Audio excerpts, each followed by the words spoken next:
जब से स्कूल खुला है तब से मैं मेरे बेटे को ये तीसरी बार बना के दी हूँ। और मेरा बेटा कहता है कि मम्मी मुझे इसी तरीके की चीज़ें बना के दिया करो स्कूल के लिए, मुझे बहुत अच्छी लगती है और ये रेसिपी तो मुझे बहुत पसंद है। बार बार इसको डेली भी दोगी ना तो भी मैं इसे खाऊंगा। और बार बार वो इसी की डिमांड करता है। तो फिर मैं भी सोचती हूँ कि चलो ठीक है, हेल्दी भी है और साथ में पेट भी भरता है। मेरा बेटा बहुत छोटा नहीं है, कि ऐसा नहीं है कि केजी या एलकेजी में पढ़ता हो, बड़ा है, 9th में है। और क्योंकि बड़े बच्चों को थोड़ा ज़्यादा पोषण चाहिए होता है, भूख लगती है, छोटे मोटी चीज़ों से काम नहीं चलता है। तो कुछ मैं भी हैवी बना के देने की भी कोशिश करती हूँ। वो सब्ज़ी पराठा या सब्ज़ी पूड़ी या फिर इस तरीके की चीज़ों को ले जाना प्रेफर करता है। तो हेलो फ्रेंड, कैसे हैं आप सब? आई होप आप लोग बहुत अच्छे होंगे। और आप सभी का स्वागत है आपके अपने चैनल स्वीटी बेस्ट फूड रसोई में। तो जो रेसिपी मैं आपके साथ में शेयर करने जा रही हूँ उसके लिए मैंने लिए हैं केले। उनको मैंने रात को ही बॉईल करके रख दिया था, क्योंकि सुबह सुबह टाइम नहीं होता है, क्योंकि बेटा बड़ा हो चुका है। उसकी वैन सुबह आ जाती है 6 साढ़े 6 तक, उसकी वैन 6:30 बजे तक आ जाती है। तो इतना टाइम नहीं होता कि इसको मैं इस तरीके से करूँ। तो मैंने 3 केले मेरे पास रखे हुए थे, हालांकि ज़्यादा थे, लेकिन पहले एक रात को ही बना चुकी थी। तो 3 केले ये मैंने उबाल दिए थे, 2 केले मैं यूज़ कर रही हूँ। इनको छीलने के बाद में इस तरीके से कर देंगे। और अच्छे अच्छे बड़े साइज़ के केले हैं ये, और बहुत अच्छी क्वांटिटी में बन के तैयार हो गई थी रेसिपी हमारी। मतलब 3 बार ये रेसिपी मैं बनाई हूँ और वो यही कहता है कि मम्मी मुझे रोज़ यही दो।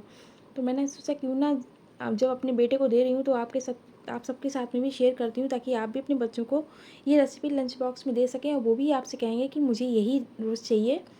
तो देखिए, केलों को हमने फुक की सहायता से मैश कर लिया है, क्रश कर लेंगे उसको। और एक प्याज लिया, इसको छील के धुल लेंगे। धुलना बहुत ज़रूरी होता है प्याज को। और हम छोटे छोटे उसको कट कर लेंगे बारीक। बच्चों को जब कोई चीज़ पसंद आने लगती है तो माँओं को भी ये लगता है कि चलो अच्छा है, कम से कम बच्चे कुछ हेल्दी खाना सीख रहे हैं। और केला बच्चों के लिए बहुत अच्छा होता है, चाहे कच्चा हो फिर या फिर पका। तो पका केला बहुत से लोग जो डायबिटिक होते हैं उनको नुकसान कर जाता है, क्योंकि स्वीटनेस होती है, मीठा होता है। अब हम बात करेंगे आगे, लेकिन उससे पहले देखिए मैंने एक हरी मिर्च भी काट ली है। साथ में हमारे बेसिक मसाले, थोड़ी सी हल्दी पाउडर डाली है, थोड़ा सा गरम मसाला, थोड़ी सी लाल मिर्च पाउडर, क्योंकि थोड़ा डालेंगे, बच्चों को ज़्यादा तीखा पसंद नहीं आता है। धनिया पाउडर डाला है मैंने आधी चम्मच, और नमक स्वाद अनुसार। और थोड़ा सा मैंने 1/4 टीस्पून डाला है इसमें अमचूर पाउडर, उससे टेस्ट बहुत अच्छा हो जाता है। साथ में हींग और जीरा डाल देंगे, तो इससे डाइजेशन सिस्टम, मतलब डाइजेशन जो ना बहुत अच्छा ईजी हो जाता है। और 1 चम्मच भर के मैंने इसमें बेसन डाला। ज़्यादा नहीं डालेंगे, क्योंकि नहीं ज़्यादा डालेंगे तो फिर बहुत टाइट बनेंगे।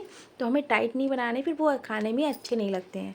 तो फटाफट से हम इसको मिक्स कर लेंगे। बहुत ईजी है इसको मिक्स करना, और बाइंडिंग इतनी बढ़िया आती है, देख सकते हैं कितनी जल्दी हो जाता है ये काम।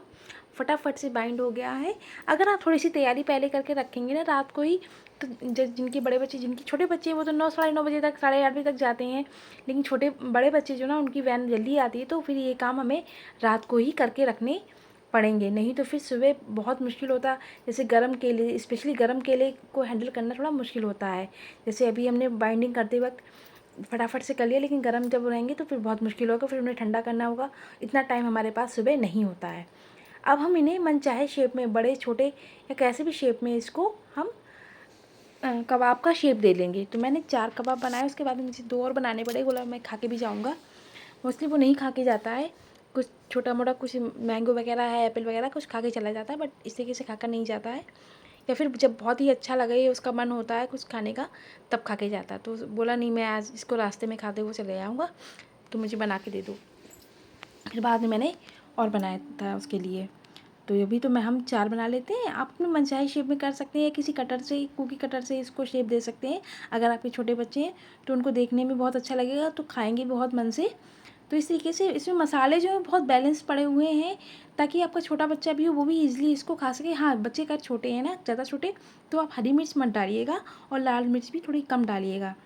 तो एक मैंने ये कढ़ाई ले ली है, और इसमें थोड़ा सा तेल डालेंगे। बस हम शैलो फ्राई करेंगे इनको, डीप फ्राई नहीं करना है, क्योंकि क्या होता है ज़्यादा तेल में अगर फ्राई करते हैं तो फिर बच्चों के हाथों में लगता है, और फिर वो कपड़ों में, तो और बुक्स वगैरह में भी लग जाता है उनके हाथों से, तो वो ख़राब हो जाती है। सुबह का टाइम में काफ़ी सारे काम होते हैं, तो देखिए मैंने आटा भी रात को लगा के रख लिया था, क्योंकि वो भी बहुत मुश्किल होता है, जल्दी फटाफट करना पड़ता है, बच्चे का सारे काम होते हैं। क्योंकि बच्चे चाहे कितने भी बड़े हो जाएं, बहुत सारे काम ऐसे होते हैं जो मदर को ही करने पड़ते हैं। कपड़े निकाल के देना है, उनका कुछ और भी काम हो जाता है, तो सारे काम वही मदर को ही करने पड़ते हैं। इसलिए थोड़ी सी तैयारी आप पहले करके रखिए तो ईज़ी हो जाता है।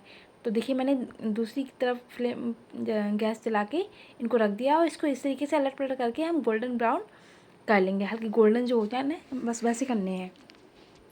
अगर आपको रेसिपी अच्छी लग रही है तो लाइक किए बिना मत जाइएगा, और साथ में चैनल को सब्सक्राइब करना बिल्कुल मत भूलिएगा। तो देखिए ये 2 पेड़े हमने बना लिए हैं, इनको हम पहले बेल लेते हैं, क्योंकि कबाब बनाए हैं तो कबाब पराठा बनाए ना, पराठे बिना कबाब कैसे खाए जाएंगे। वैसे तो ऐसे ही खा सकते हैं इवनिंग स्नैक्स में, बट बेटा जा रहा है स्कूल लेके, तो इसके लिए मुझे पराठे बनाने पड़ेंगे, और उसे कबाब पराठा बहुत पसंद आता है। मैं डिफ़रेंट टाइप के कबाब बनाती रहती हूँ और उसे बहुत पसंद आते हैं। जो सब्जियाँ नहीं खाता है मैं कोशिश करती हूँ कि उसका मैं कबाब बना के उसको खिलाऊँ, या फिर चीले बना के खिलाती हूँ। बहुत सारी चीज़ें ऐसी होती हैं, सब्जियाँ जो बच्चे नहीं खाते हैं, तो उन्हें आप चीले में कर सकते हैं या किसी दूसरे तरीके से। मतलब कोई भी रेसिपी आप ऐसी कर सकते हैं, जो बच्चों को सब्जियाँ पसंद नहीं आ रही हो, उनको आप खिलाना चाहते हैं, तो आप इस तरीके से कोई भी वेरिएशन में कुछ भी बना के उनको खिला सकते हैं, वो उनको ज़रूर पसंद आएगी। तो ये कच्चे केले तो मेरे यहाँ बहुत खाए जा रहे हैं, तो इसी के बेल के हम इसमें क्या करेंगे, देसी घी लगा देंगे, ऊपर से थोड़ा सूखा आटा करके इसको रोल करके इस तरीके से हम बना लेंगे। दूसरा भी हम कर लेते हैं इसी तरीके से, लच्छा पराठे की लोई बना के रख लेते हैं। ये देखिए इस तरीके से सिंपल वाला लच्छा पराठा मैं बना रही हूँ, क्योंकि बहुत ज़्यादा लेयर वैसी होती है जो वो अलग टूटने लगती ना, वो फिर स्कूल के लिए ठीक नहीं रहती। तो इस तरीके के बनाइए तो वो सही रहता है। अब हम इसको बेल लेते हैं। तो ना बहुत मोटा बेलना है ना बहुत पतला बेलना है, बस इसको हम अब क्या करेंगे, तवा पहले से गर्म होने के लिए रख दिया था मैंने। तो ये आयरन का तवा है, तो इस पर हम सेक लेंगे। बहुत अच्छा तवा है ये, मैंने रोड साइड जो बेचते हैं ना वहाँ से लिया था। तो ये बहुत ही अच्छा तवा है, बहुत हैवी है, और इसमें पराठे वगैरह बहुत अच्छे से बनते हैं। वैसे तो कबाब मैं इस पर भी बना सकती थी, बट फिर पराठे बनाने में देरी हो जाती थी, इसलिए मैंने कढ़ाई का यूज़ किया है। तो एक पराठा हमारा सीख के तैयार हो गया, दूसरा सेक लेते हैं। मैं हमेशा अपने बेटे को देसी घी का ही पराठा बना के देती हूँ, पूड़ियाँ ऑलिव ऑयल में देती हूँ और पराठा देसी घी में।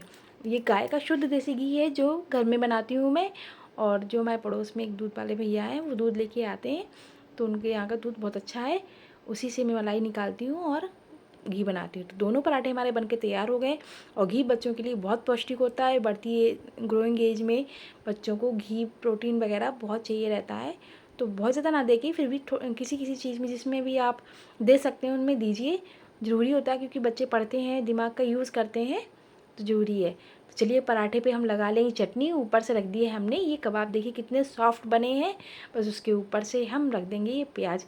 ज़्यादा हम इनको बहुत ज़्यादा स्पाइसी नहीं बनाएंगे, क्योंकि बच्चों को स्कूल के लिए दे रहे हैं, मालूम पड़े हम दे तो रहे हैं उन्हें, बट वो खा नहीं पाएंगे स्पाइसी होने की वजह से, तो कोई फ़ायदा नहीं होगा हमारी इतनी मेहनत करने का सुबह सुबह। तो इस तरीके से मैं इसीलिए कम स्पाइसी बना रही हूँ। प्याज को मैंने चटनी में डुबो के नहीं रखा, या और भी सॉसेज जो होते हैं, red chilli sauce, green chilli sauce, उनको मैं नहीं डाल रही हूँ। ये सिंपल से धनिया पुदीने की चटनी है जो हम बनाते हैं। धनिया पुदीना, हरी मिर्च और आम, कच्चा आम इसमें आ रहा है, साथ में नमक डाल दिया है, बस उससे ही ये चटनी बनके तैयार हुई है। तो यानी कि 1 कटोरी धनिया लेते हैं तो आधी कटोरी पुदीना ले लीजिए, 1 बड़ा आम ले लीजिए, थोड़ी सी हरी मिर्च जितना आप तीखा खाते हैं, बाकी नमक डाल दीजिए स्वाद अनुसार। चटनी बनके तैयार हो गई।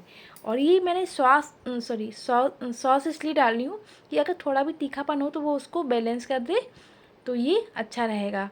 तो ये लीजिए हमारा लंच हो गया पैक, बेटे को देने के लिए रेडी है। आप भी बनाइए, खिलाइए, एंजॉय कीजिए, और आपके बच्चे भी खुश होकर खाएंगे। तो मिलते हैं अगली वीडियो में।